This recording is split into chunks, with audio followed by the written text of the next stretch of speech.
하나님 말씀 보겠습니다. 고린도후서 13장 4절 말씀입니다. 고린도후서 13장 4절 우리 한 절 말씀 우리 함께 같이 봉독할게요. 고린도후서 13장 4절입니다. 같이 읽겠습니다. 시작.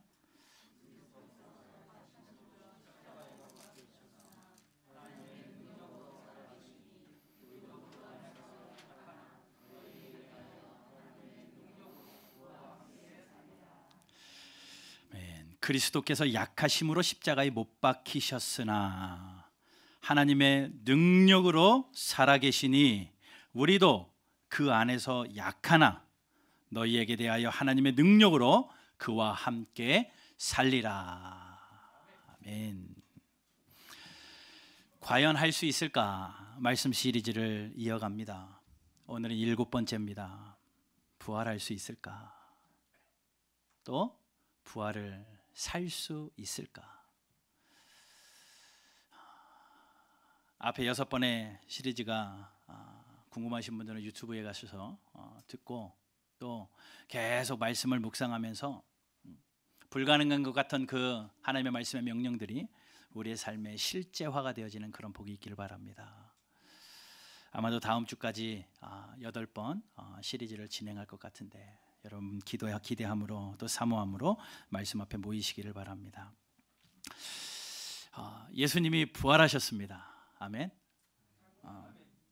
그냥 관념적으로 또 아니면 어떤 구호적으로 예수님이 부활하셨습니다가 아니라 실제 사건으로 능력의 사건으로 예수님이 사망 권세를 깨시고 다시 살아나셨습니다.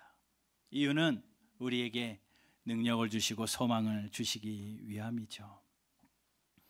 이 예수님의 부활은요, 수많은 사람들에게 능력이 됩니다. 그리고 예수님의 부활은 정말 예수님의 부활을 경험한 사람은요, 그 삶이 송두리째 바뀌어요. 적당히 바뀌다 안 바뀌다가 아니라 송두리째 바뀌어 버립니다. 제가 미국에서 유학할 때 공부한 학교가 고든 코넬이라는 신학교입니다. 그 학교는 고든이라는 신학자와 또 코넬이라는 신학자 두 분의 이름을 따서 고든 코넬이라고 이름했습니다. 그런데 그 코넬이라는 그 신학자가 원래는 무신론자예요. 하나님은 없다라고 거의 젊은 시절을 다 산 분입니다. 미국의 남북 전쟁이 한창일 때에 그분이 그 전쟁 중에 자신의 칼을 적진에 두고 온 것을 알고 자신의 수하에게 그 칼을 부탁합니다. 젊은 소년 하나가 상사를 위하여서 그 칼을 가져오기 위하여 적진에 뛰어들죠. 그리고 그곳에 가서 칼을 챙겨서 옵니다. 간신히 잊어버린 칼을 찾고 그 적진에서 돌아오는 길에 다리에 불이 붙고 오는 길에 그것을 화상을 어찌할 수 없어서 온몸에 불이 붙고 결국은 불에 타서 죽게 되어지는 그 상황이지만 간신히 코넬 앞에 와서 그 칼을 전달하고 그곳에서 죽어갑니다. 코넬이 그렇게 그 소년에게 물어요. 괜찮냐? 그랬더니 그 소년이 이렇게 이야기를 합니다. 예, 저는 괜찮습니다. 죽음이 전혀 두렵지 않습니다. 왜냐하면 부활하신 예수님이 나와 함께 계시기 때문입니다. 라고 그렇게 고백을 하고 그 소년이 죽어요. 그 광경을 본 코넬이 이게 도대체 무슨 일이냐? 죽음을 두려워하지 않고 부활하신 예수님 때문에 저렇게 죽어갈 수 있는 저 소년 도대체 뭐냐? 하고 그 부활에 대해서 그 예수님에 대해서 궁금해하고 결국은 그가 38살에 목사 안수를 받고 목사가 되어지고 필라델피아의 템플 대학이라고 유명한 대학교를 세우고 고든 코넬이라는 그 이름을 따서 신학교까지 세우고 세계의 그런 신학적인 지도자가 됩니다. 그분의 인생을 송두리째 바꾸어 놓을 수 있는 한마디, 예수님이 부활하셔서 나와 함께 하셨기 때문에 나는 괜찮습니다. 그 어린 소년의 고백 때문이에요. 부활의 능력은 정말 이렇습니다. 여러분 정말 부활하신 예수님 믿으십니까? 정말 나를 위하여 죽으시고 살아나신 예수님을 믿으십니까? 이성으로는 도저히 믿기지 않는 말이죠. 어떻게 죽은 자라면 사람이 살아나? 그래서 기절했다라는 설도 있고, 또 예수님의 시신을 누가 훔쳐갔다는 설도 있고, 또 부활의 그 아침에 동굴을 잘못 찾아가 가지고 예수님 무덤이 아닌 곳에 가서 부활했다라고 착각하기도 하고, 뭐 제자들이 이렇게 거짓말을 했다라는 설도 있고, 이런저런 설들이 있지만 많은 역사가 증명을 합니다. 그리고 평생 무신론자로 살았던 영국의 철학자 앤토니 플루는 생애 말년에 유신론자로 변하면서 그가 그렇게 이야기해요. 남긴 말입니다. 예수의 부활의 증거는 어떤 기적의 증거보다 월등하다. 양적으로나 질적으로나 다른 그 어떤 기적과 비교가 되지 않는다. 평생 예수의 부활을 부정하던 그가 부활하신 예수님을 만나고 나니 그렇게 결론 내려요. 역사가 증명을 합니다. 예수님이 죽으셨다라는 것도 역사가 증명하고, 예수님이 무덤에 묻히셨다는 것도 역사가 증명하고, 예수님이 부활하셨다는 것 또한 완벽한 사실입니다. 우리가 확실히 알 수 있는 사실 하나는 증인이 너무 많아요. 예수님이 부활 후 40일 동안 얼마나 많은 사람들에게 나타나 보이십니까? 제자들뿐만 아니라 많은 사람들에게 보이시면서 예수님이 다시 살아나심을 보이십니다. 성경 하나 볼게요. 고린도전서 15장 3절부터 8절입니다. 앞에 자막 보시면서 제가 한번 읽겠습니다. 고린도전서 15장 3절에서 8절.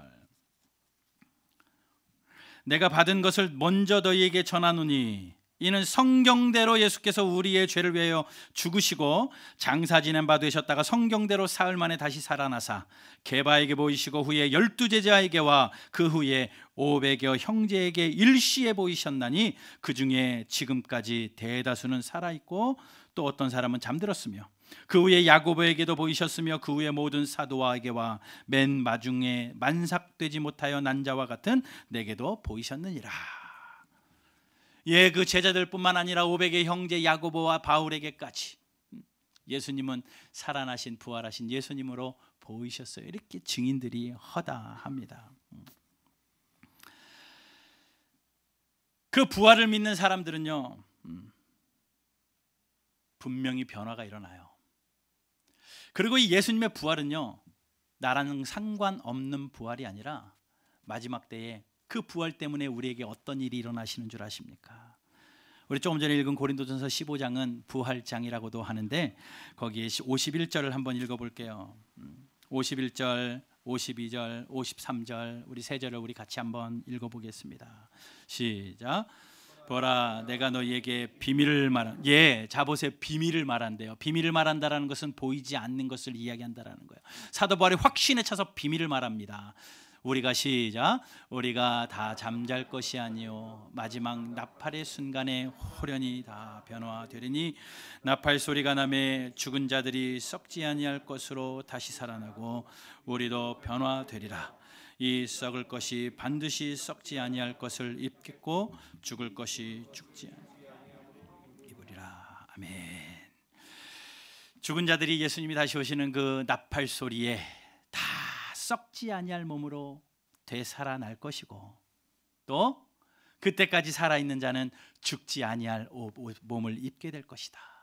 부활의 영광을 분명히 약속합니다. 그러니 예수님의 이 부활이 2000년 전 사건의 그냥 그 역사적인 사건으로 끝이 아니라 지금을 살아가는 저와 여러분들에게 앞으로 우리에게 일어날 잠자는 첫 열매가 되셨으니 우리도 반드시 부활합니다. 죽은 자가 다 살아나고 또 살아서 주를 맞는 자가 썩지 아니할 몸으로 분명히 다시 살아날 것, 이것을 사도 바울은 고린도전서 15장에서 약속 말씀하죠. 근데 거기에 한 단어 보이십니까? 반드시. 53절에 이 썩을 것이 반드시라는 거. 성경은 확실히 믿는 말씀인데 바울은 다시 한번 확신에 차서 반드시 그러할 것이다.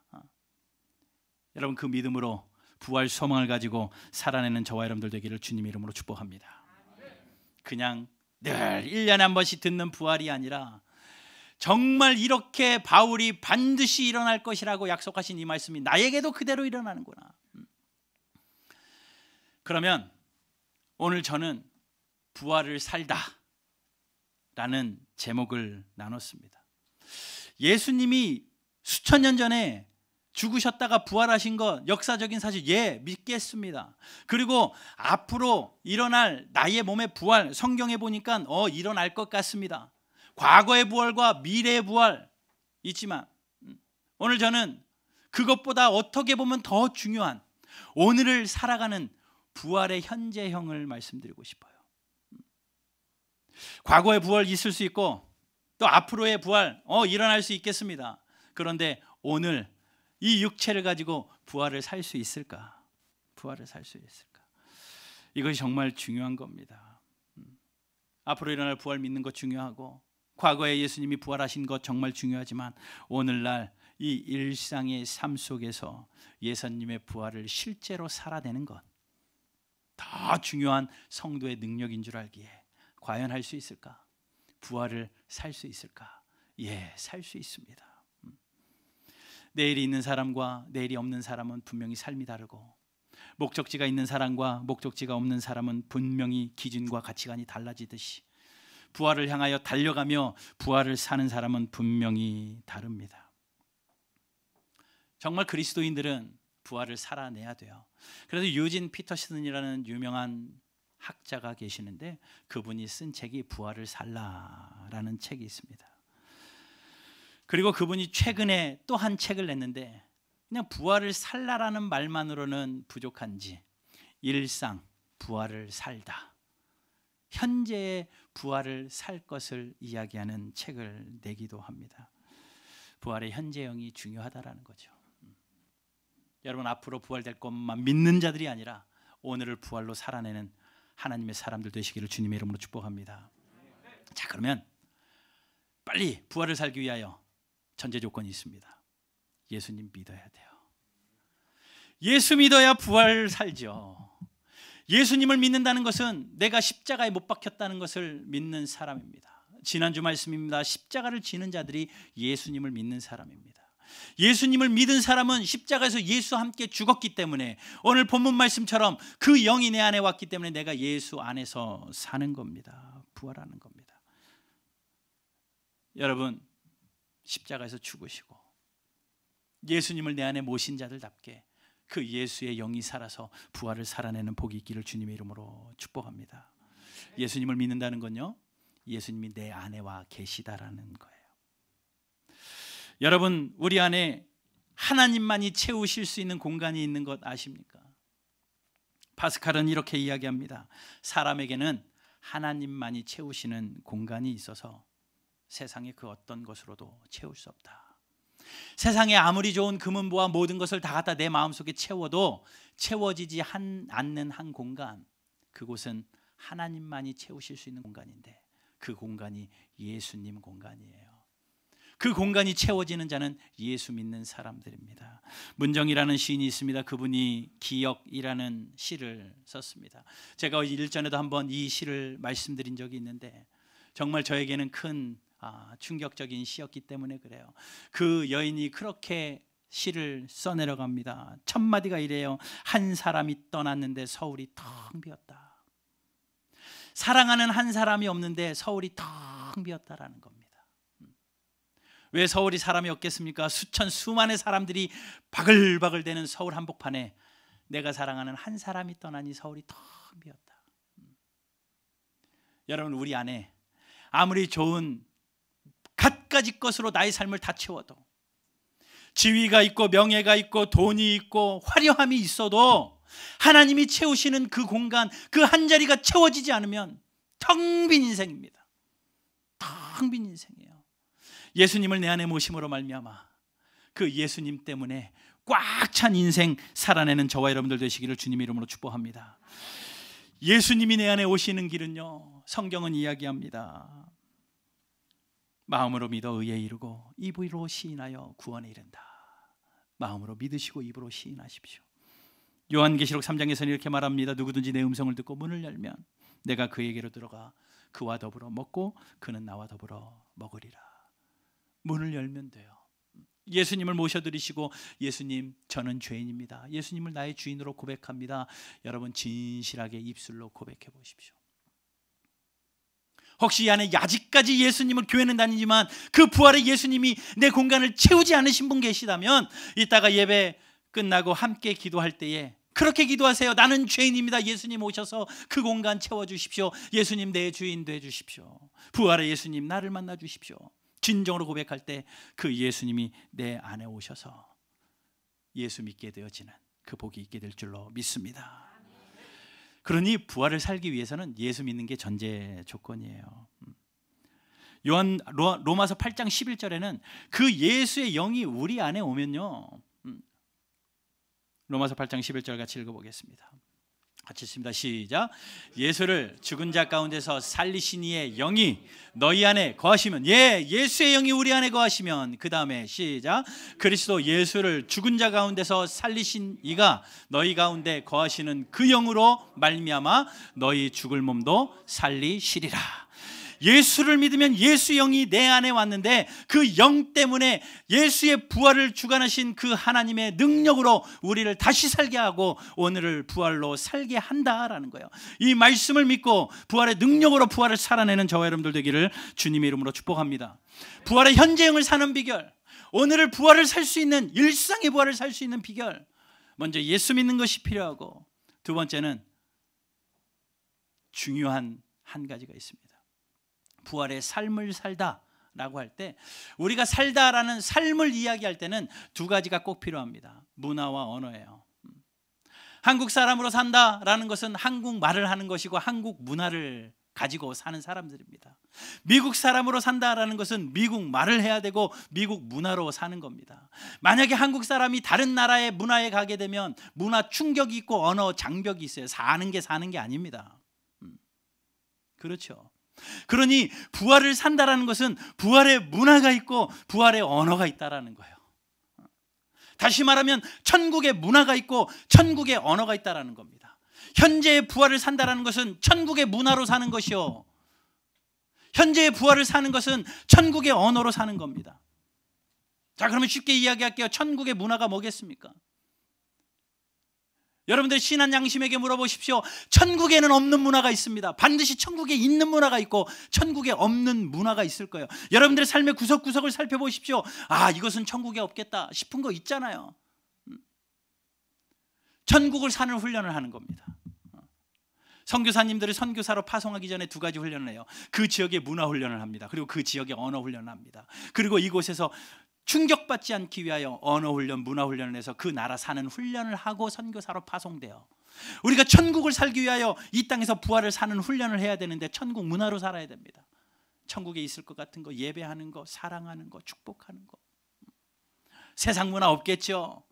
여러분, 우리의 삶에 아직까지 세상 문화가 나를 덮고 있다면 이 시간 회개하고 하나님, 내가 천국 문화로 살아가는 부활을 사는 성도 되겠습니다. 언어도 마찬가지입니다. 천국의 언어가 있습니다. 천국에는 없는 언어가 있습니다. 불평이라는 거예요. 불평의 언어는 반드시 없을 거예요. 왜요? 불평거리가 천국에는 없을 거니까. 완벽한 곳이니까. 이곳에 내가 불평거리가 많아서 불평의 입술이 자꾸 늘어나고 있다, 부활을 살지 못하고 있는 겁니다. 불평을 없애고 뭐가 있겠습니까? 감사의 언어가 있을 것이고 사랑의 언어가 있을 것이고 축복의 언어가 있을 것이고, 이런 언어들로 우리가 순화되어져서 정말 사랑하고 축복하고 아름다운 언어와 문화로 이 땅에서 살아내는 저와 여러분들 되기를 주님의 이름으로 축복합니다. 천국은 부활한 아름다운 곳이기에 아마 모든 것이 새로울 거예요. 날마다 새로울 겁니다. 갖가지 좋은 것으로 우리에게 보여주실 터이니 그 천국은 굉장히 새로울 것이기에 아마도 감탄사들이 계속 끊이지 않을 것 같아요. 여러분, 부활을 살기 위하여 감탄의 마음을 회복하십시오. 냉랭해져 있는 가슴, 정서감에 말라 있는 가슴, 하나님 앞에 회개하고, 하나님, 작은 것에도 감탄하고, 하늘을 보고 감탄하고, 땅을 보고 감탄하고, 지나가는 새를 보고 감탄하고, 우리 옆 사람을 보고 감탄하고, 성도를 보고 감탄하고, 서로 감탄하고 칭찬하는, 그리하여 부활의 문화와 부활의 언어로 살아내는 저와 여러분들 되기를 주님의 이름으로 축복합니다. 우리의 삶에 무엇을 버려야 되고 무엇을 세워야 될런지 그것을 잘 세우며 사는 사람들이 정말 매일매일 부활을 사는 거예요.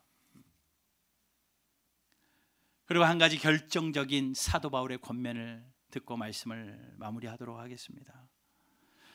부활장이라고 했던 고린도 후서 15장, 사도 바울이 부활에 대해서 쭉 이야기를 하고 맨 마지막 절 58절에 이렇게 이야기합니다.